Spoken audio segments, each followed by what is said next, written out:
Welcome, everybody, to another episode of the Good Deeds Note Investing podcast. I am one of your hosts, Chris Seveney, along with Jamie Bateman. Jamie, how are you today? I'm doing well, Chris. How are you doing? Good. So, again, everyone, thanks for joining us as we talk about the wonderful world of note investing, where we try and keep it real and share with everyone the good, the bad, the ugly in this business, as it's not all roses. Definitely not. And Nope. typically we start out every week just talking about some of our trials and tribulations. And Jamie, I'll let you kind of roll first this week with some of your challenges you've had recently. Sure. So one challenge that stands out in my mind is with a particular servicer. So I currently am set up with 4 different servicers, which is for a while there I just had one, but kind of expanded a little bit now.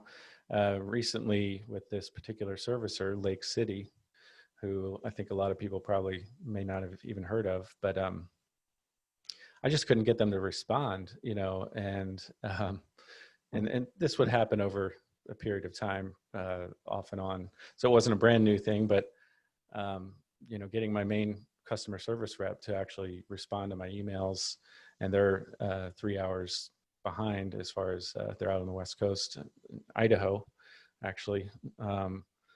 But is Idaho a state? No. Yeah. I almost made a really bad dad joke.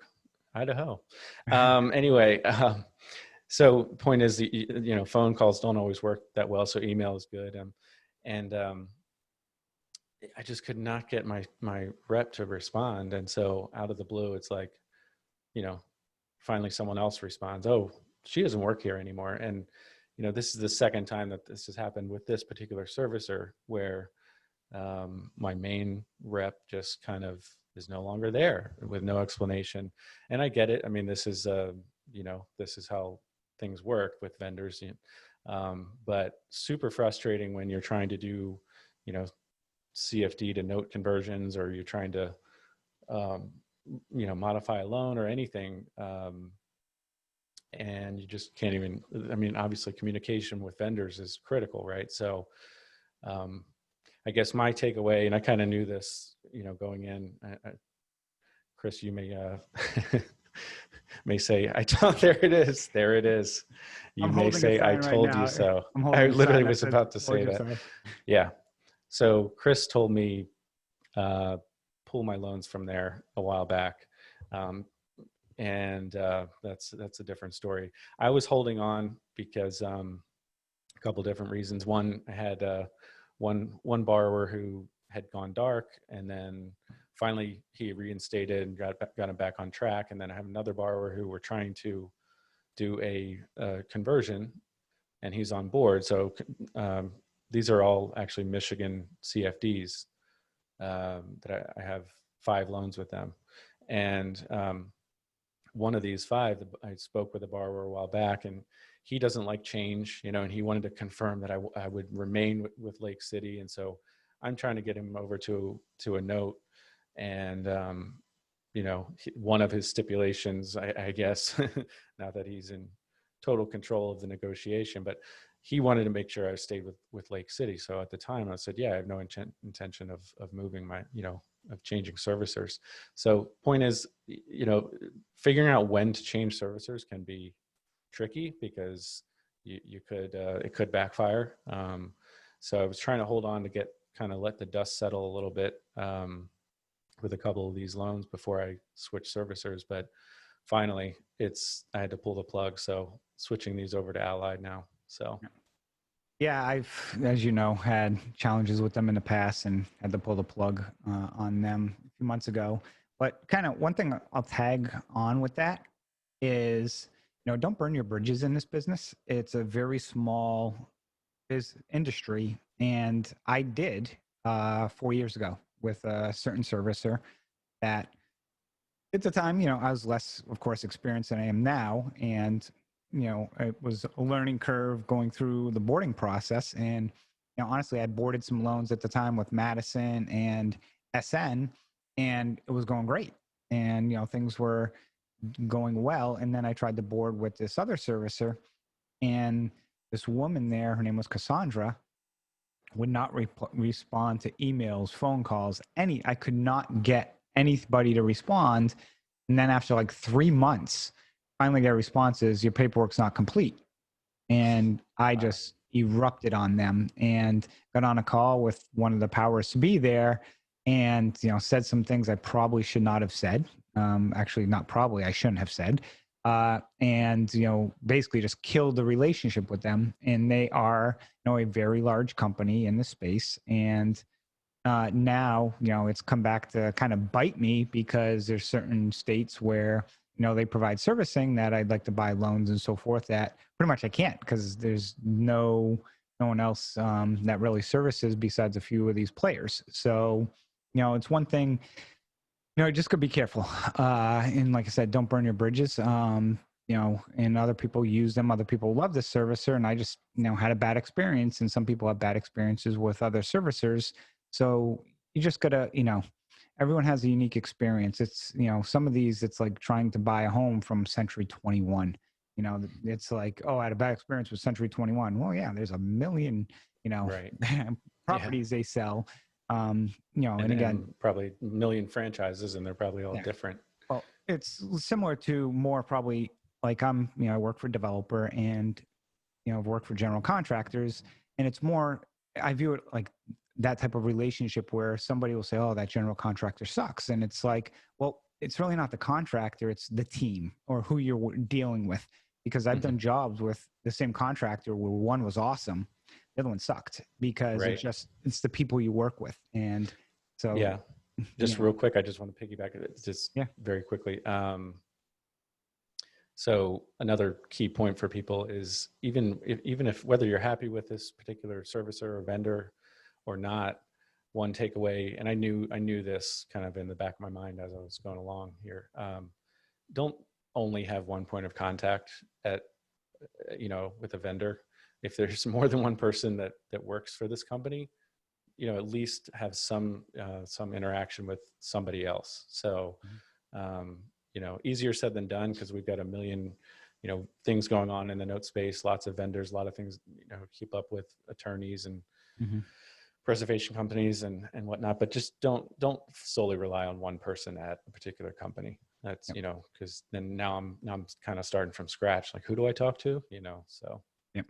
Well, that's part one. The other part is when there is a dispute or something, try and handle it in a scenario of, there's two components to it. One is, how does this specific issue get resolved and what's the outcome? But how do you improve upon it moving forward? And this is a perfect example of an issue that I've had recently, and still being worked out, so I'm not going to name names. But it's looking like this company will step up. And an issue came up regarding title, and basically it appears something got missed. And I went back to them, and we're working out an arrangement. And there's two components to it. One is, was something actually missed, and is this an error on their part? Or if it's not, and this is how you do your job, then I need to know that, because going forward, it adds a step or a layer to me that I need to kind of evaluate and determine whether or not, I need to add that as part of my workflow. And I'll use an example, servicing and taxes. SN, Allied, they check taxes for you. They'll make sure taxes are getting paid and so forth, so on. Madison doesn't check taxes for you. They'll collect escrow, but you're responsible for giving them the bills. And, that's something that people need to realize, because it's something that you need to stay on top of, making sure the taxes were paid. So I'm just, that's probably the most obvious example of, what certain people do and don't do. And you need to understand that to put it in your workflow. So, so yeah, just another kind of trials and tribulations item that we have as well. So let's roll into our main segment today, which is we're going to talk about what are we going to expect over the next basically 90 days or however many days are left in this year, probably about 80.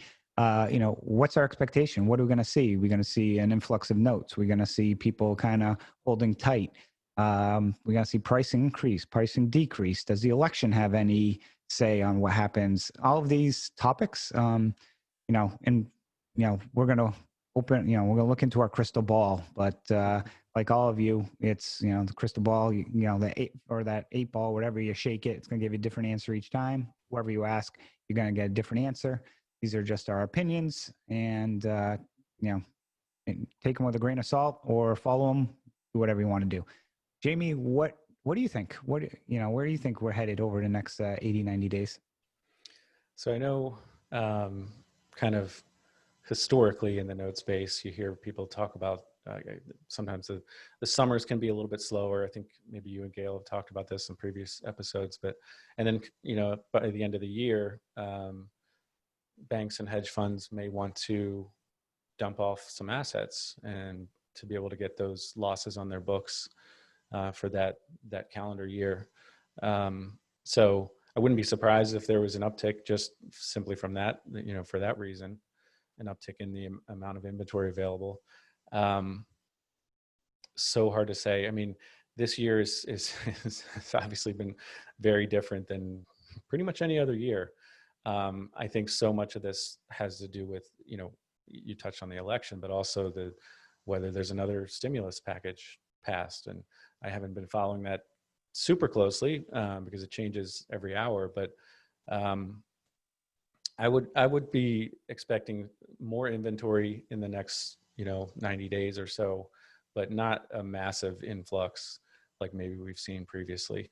I think in general we're due for a long slow recovery, and it's going to be really nuanced geographically.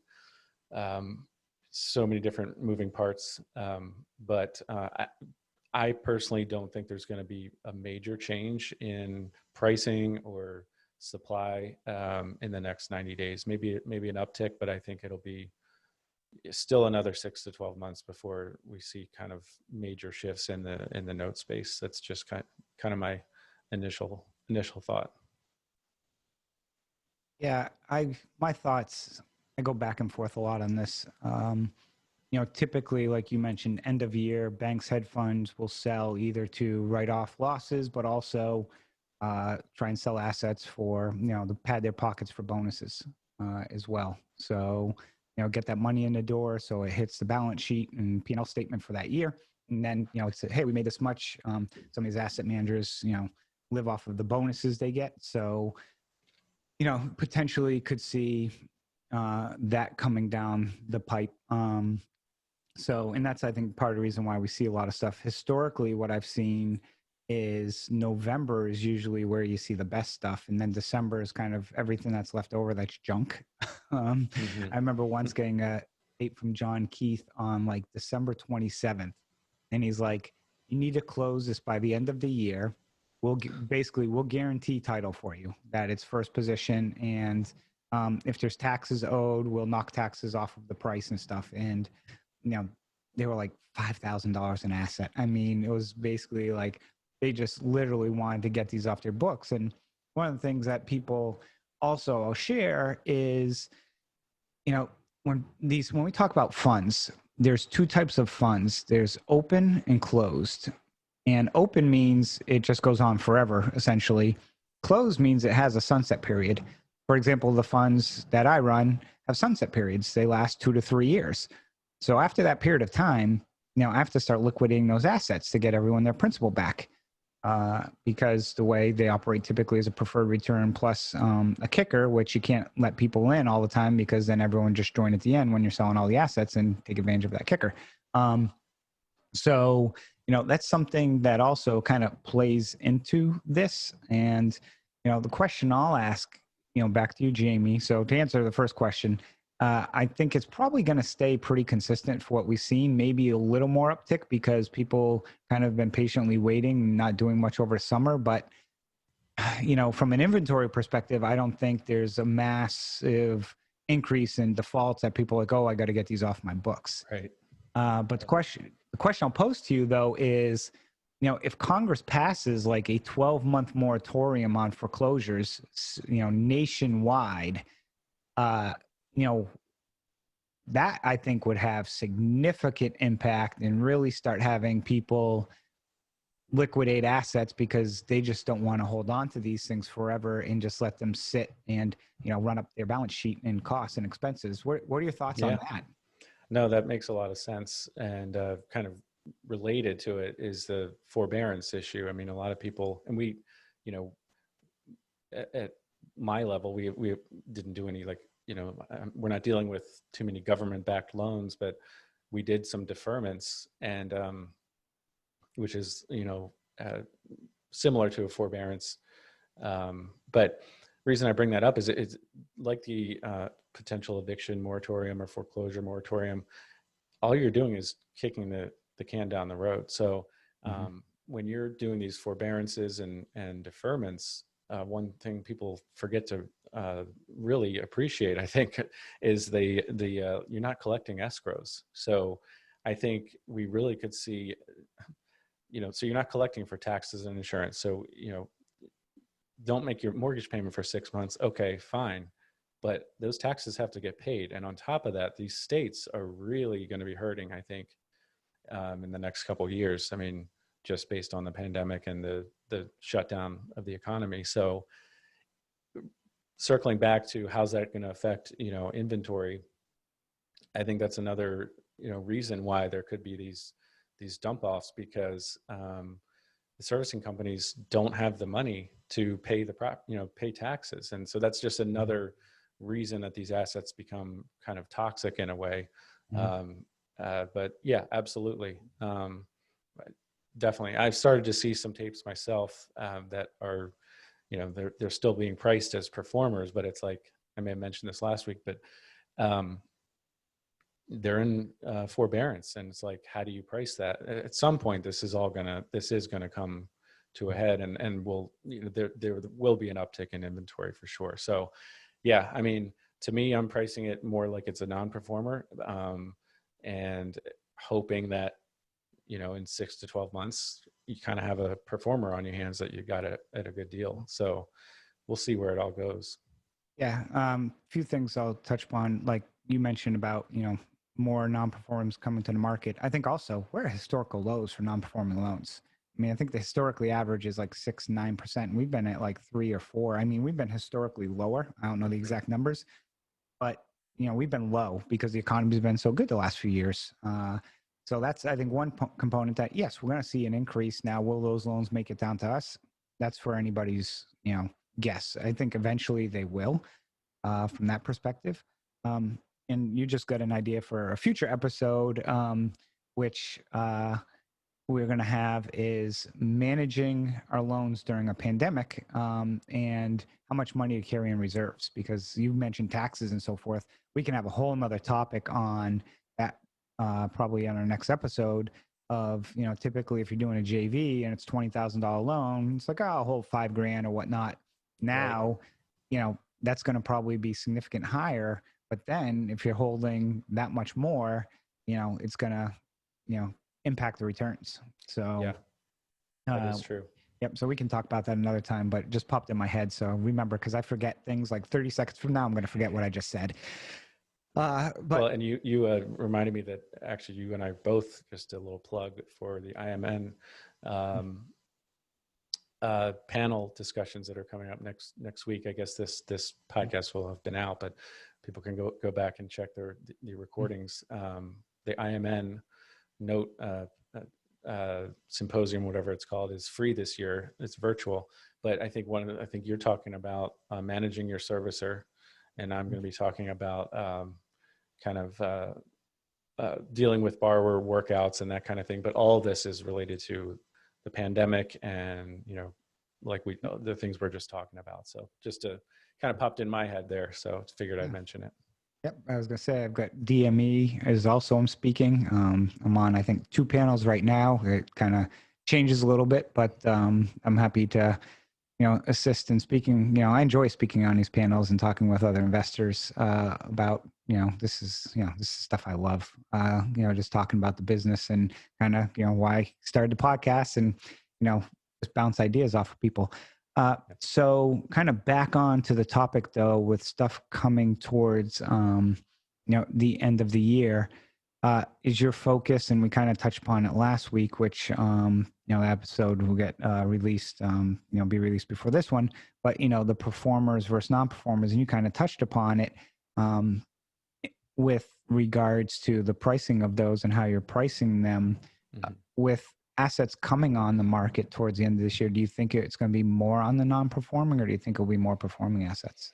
Well, I feel like we're going to move more toward non-performing. I think there've been a lot of performing assets kind of floating around, but like we talked about last week, the yields have just not been there, at least from what we're used to. So I think that I know, like for example, PaperStack and NotesDirect.com did a 6-month report looking at the first 6 months of 2020 and how the percentage of non-performers versus performers that were purchased and that kind of thing. It was like 89% performers, which again, we don't want to rehash the whole episode from last week as to what's a performer, what's a non-performer, but clearly people have been looking for safety and performers and that kind of thing. So you've seen a lot of performers floating around, but I think we're going to be moving more toward the non-performing and sub-performing assets available. Yeah, and I think this is going to be the time that you touched upon with the forbearances and things like what's happening with taxes, insurance, and some of these other components. This is a time where, as you're doing due diligence on non-performers, you really got to pay attention to these taxes, because I think that's going to be, as part of due diligence, the number one component moving forward. A lot of these loans that were originated 10, 15 years ago, the non-performers, those have kind of come and gone through the market, I think. And I think, so those had a lot of collateral title issues with transfers and MERS and all these other things. I think the next wave of paper and looking at it is going to be those that don't have really much the title issues. It's going to be the other component of part of our risk matrix is the taxes and everything else that are on top of these taxes, water, what happens in each state, because certain, states have, water bills and stuff can attach to liens. So I think that's going to be the next component. And states like Pennsylvania, where you got to go to the Potha Notary or whatever it's called, Illinois, I know some counties there, you have to request things. And the other component is some of these states will show the taxes is paid, but it was paid by a lien buyer. So that's something that you gotta pay attention to. So highly, highly recommend that you work with a title company, and that is going to be checking these. And the other component that I'll toss on that is it is going to delay your closing time, because getting the tax information may take an extra week or two. And that's something that is part of the overall strategy you got to look at. Would you agree? Oh, absolutely. And I was just curious if you could expand on, because for people that may not be totally familiar with what you mean by a lien buyer, I know, I can tell you before I got into note investing, I'd learned about tax deed investing and tax lien certificates and that kind of thing. But what do you mean by a lien buyer? How does that work? Yeah. So typically if you don't pay your taxes, property taxes, many jurisdictions, we'll say counties in this instance, will turn around and they'll sell the taxes off to somebody at, and depending on the jurisdiction, it could be 18% interest. It could be, you bid down the interest. It depends. I mean, there's a whole strategy, but basically the county's like, we need our money, so we're just going to sell it and say, Jamie, you're not paying your taxes on your house. I'll buy your taxes. I'll pay your taxes for you. And then I have a lien. And then if you don't pay me back within a period of time, I can take your house.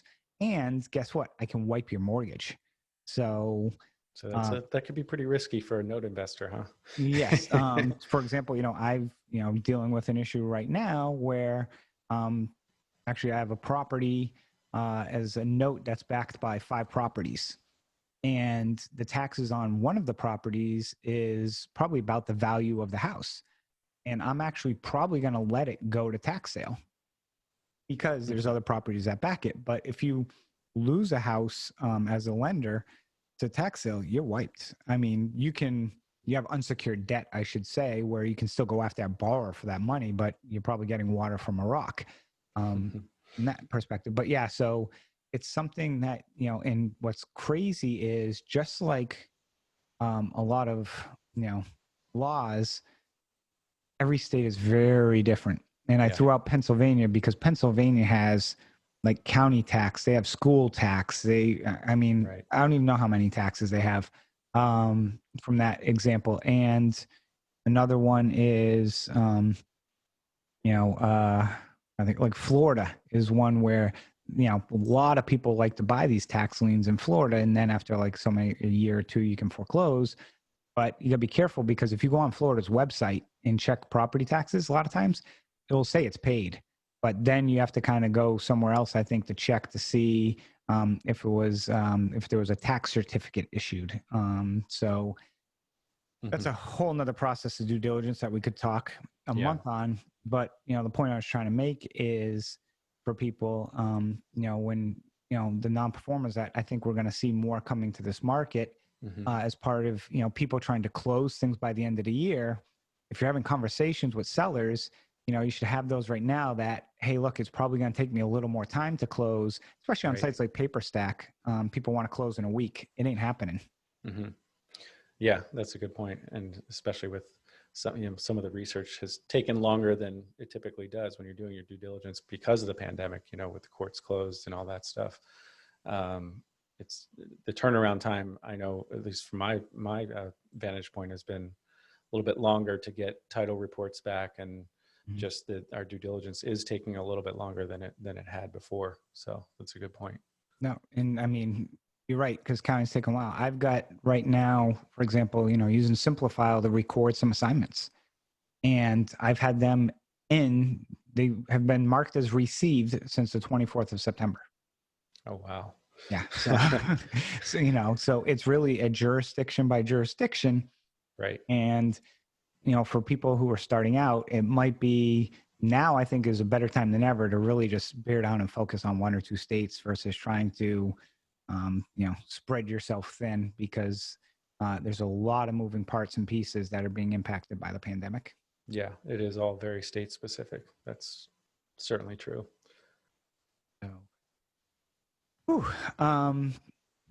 So we talk about probably an influx of non-performers and stuff. Do you think you'll see some, it's been a while since I've seen a bunch of contract for deeds hit the market. Do you think we'll see any of those, or do you think that time has kind of come where last year was pretty much the peak of contract for deeds? That's a good question. It definitely has dried up. And I can tell you this, at least in my little bubble, the sentiment has been, I know you're, kind of converting over a bunch of CFDs to notes and mortgages, and I'm doing the same. And I know a lot of jurisdictions are kind of at least starting to crack down on them a little bit. Not that they're all bad or illegal or anything. I just feel like the general sentiment is we're moving away from them. I don't know. What do you think? Yeah, I think you're starting to see a lot of people moving away from them. And for example, I saw a topic on one of I think it was Facebook group. Someone who wanted to do one in Indiana, and the borrower was putting, like 30, 40, 50% down. Right. And basically just commented like, why bother? Indiana typically case law shows around 20%. It's not exact 20, but if somebody's got like a 20% plus equity based on what they paid, the property could be worthless. But hey, they paid like at least 20% of loan down. They're going to have you foreclose. And, why deal with the headaches of that contract for deed and the potential of, having the liens and stuff put in your name? Yeah. And you can still do seller financing. I mean, contracts for deed are a version of seller financing, but I do think there'll be an uptick in seller financing in general.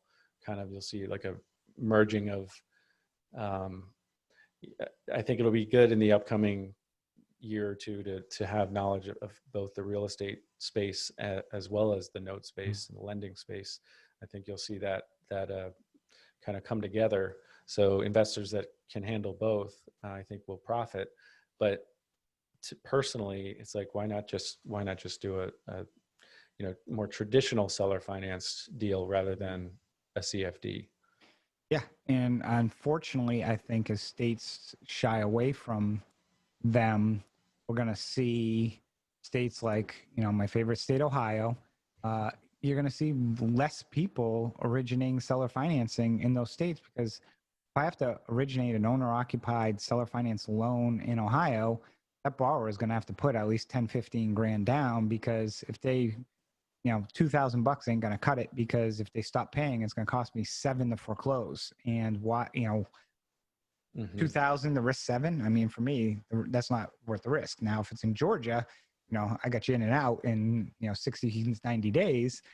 Whole nother example. So you may start seeing some of those pockets flourish a little better. From that perspective. But do you think as we reach towards the end of the year, kind of touching upon that, do you think we'll see more inventory in certain states versus others? Well, I mean, short answer, yes. But identifying which states, that's the tricky part.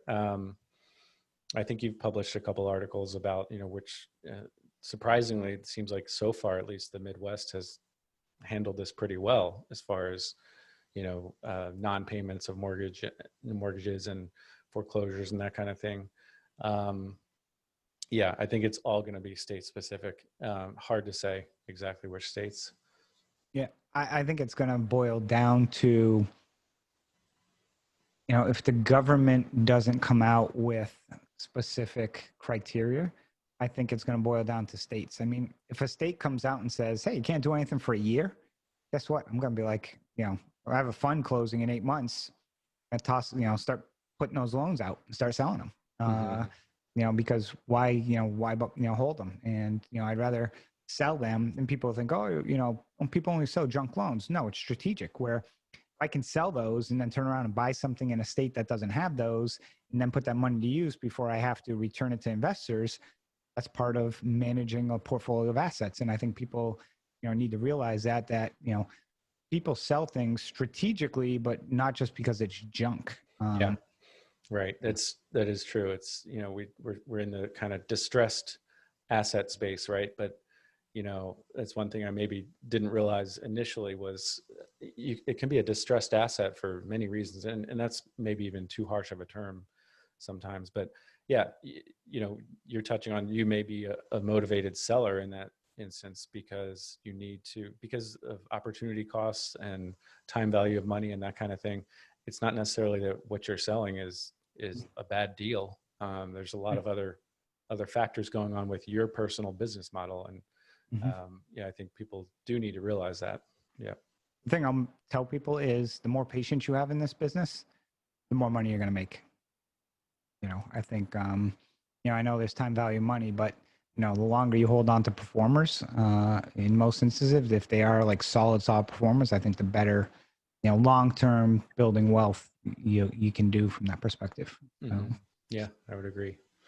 Okay. So I think we've kind of, don't want to say beaten the horse on this one, but in a full nutshell, I think we both kind of agree. We're going to probably see some uptick in notes. I don't think we're going to see anything greater than what we've seen, last few years. I think, again, people are going to start looking, I'm guessing after Halloween, kind of November timeframe, you'll start to see, more tapes come out from people, and then, last second rush in December as well. And, from there, people, focus on what you're looking for and try and target specific assets. If you're getting started, looking to buy one or two, and my feedback to people also is, don't try and reach out to 50 different sellers.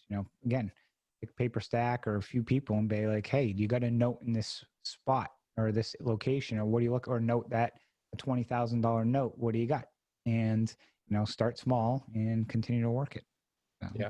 Yeah. I think it's a good time to kind of remember a lot of times, quality over quantity is good, is a good approach. So yeah, absolutely. Don't spread yourself too thin, whether that's geographically or in any other way. Kind of focus and get all your ducks in a row and be ready for the potential opportunity. Okay. Well, why don't we roll into then our note and bolts? I know you've already got one prepared. I'm still trying to think of one. I, kind of come up with them last second. It's the opposite of last week. Last week I was like, oh wait, that's right. What do you got this week? So this week, and this might sound a little self-serving, I don't know, but I've got I wanted to point people to a blog post that we have on. It's self-serving. Yeah, it may sound self-serving because it is. No, but there's an article we put out, and I say we because this one I actually didn't personally write. I did help with it, and I kind of edited it, but it's on my website, labradorlending.com. If you go to education/blog, the article is called How Passive is Note Investing? And I really think there's a whole lot of, exactly. The answer is not passive. But this article really is chock full of nuggets. And I really think there's a lot of value for, not only brand new note investors or people that are just kind of interested in the space, but also people that have been doing it for a while. This article is not necessarily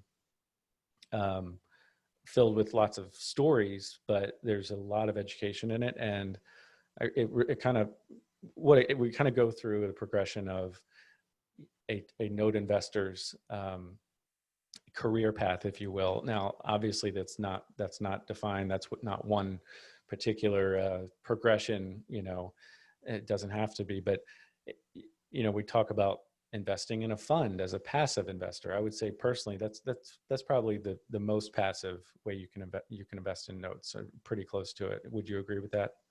Correct. Investing in a fund? Yeah. Yes. So, and what's interesting is it kind of came out as we wrote this article and went through it, and there are a couple cool visuals in it too, that how you can pair up with another note investor or more than one note investor. So the passive investor kind of links up with the more active investor. So managing a fund, whether it's $500,000 fund or 10 million or 20 million, is definitely more active, right? You're not out there, swinging a hammer per se, but there's a lot of moving pieces going on, and you got to, you're responsible for other people's money and all the due diligence and all that stuff we've already talked about.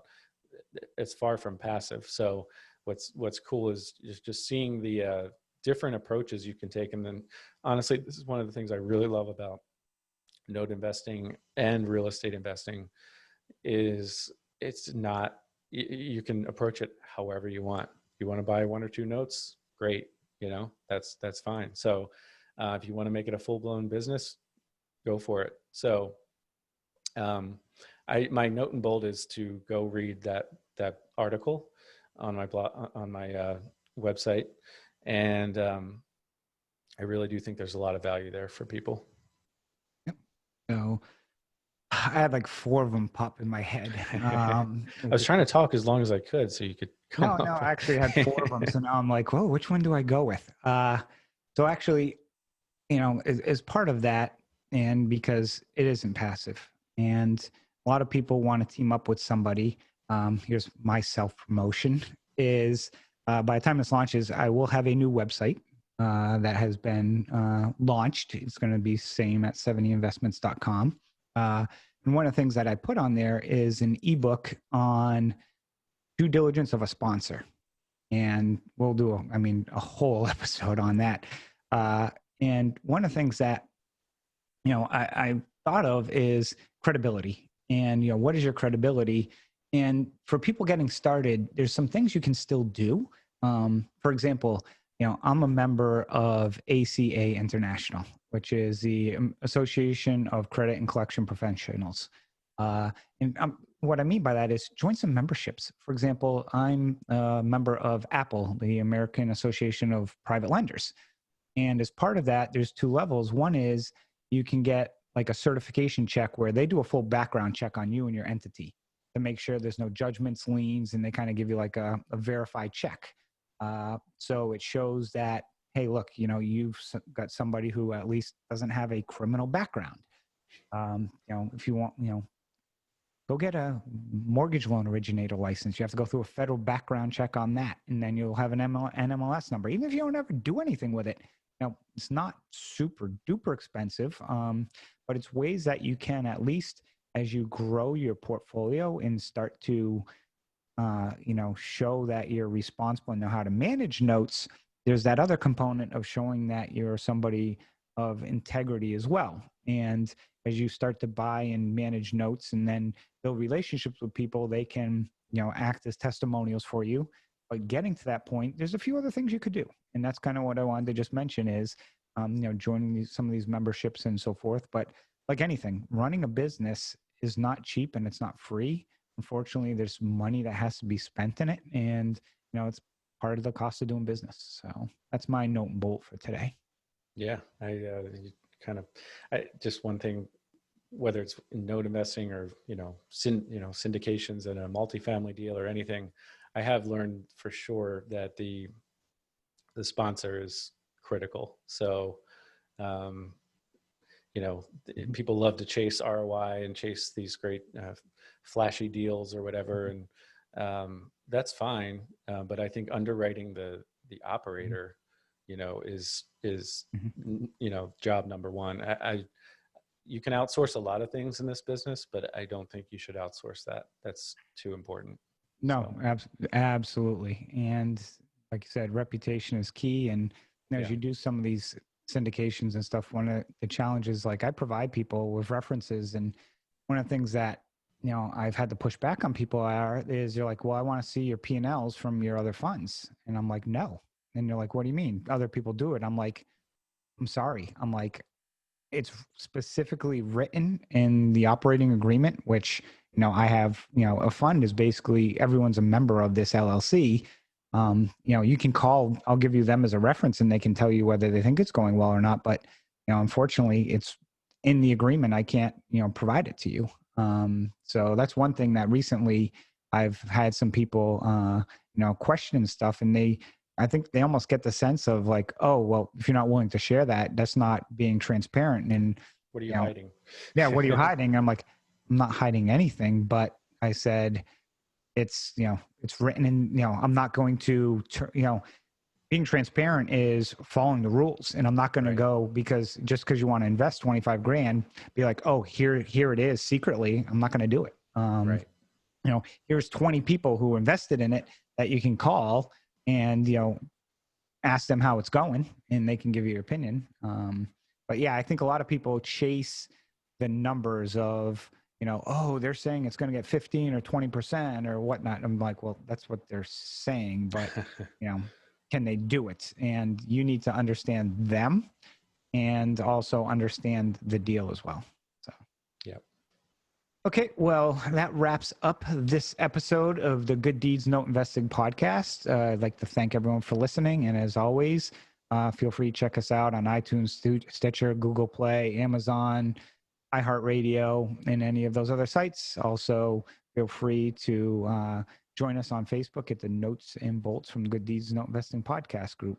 So thank you all for joining us. And Jamie, any final words? Have a good one. You too. And go out and do some good deeds. Thank you, everyone.